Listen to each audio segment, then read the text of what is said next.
राधा स्वामी जी, आज मैं आपको एक व्यापारी की सच्ची कहानी अहंकार से समर्पण तक बताऊंगी। कहानी वास्तविक घटनाओं और सत्संग से सुनी जाने वाली साक्ष्यों के आधार पर लिखी गई है। नाम बदल दिए गए हैं लेकिन भाव सच्चा है।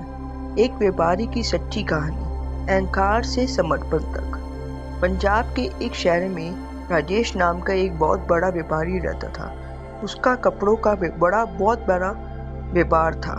पैसा, गाड़ी, बंगला सब कुछ था, लेकिन अंदर से हमेशा बेचैन रहता था।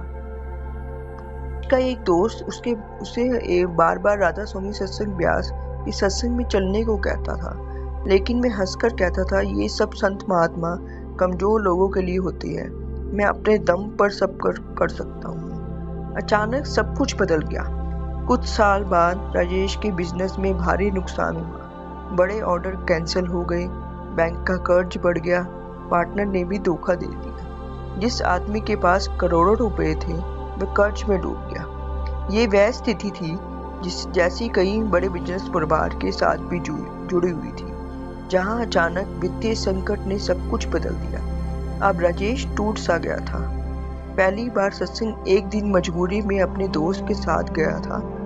सत्संग में गया, वहाँ उसने एक बात सुनी थी, इंसान अपने कर्म तो कर लेता है, लेकिन मालिक की रजा में बिना कुछ नहीं होता। ये बात उसके दिल को छू गई। जीवन में कई बदलाव आए।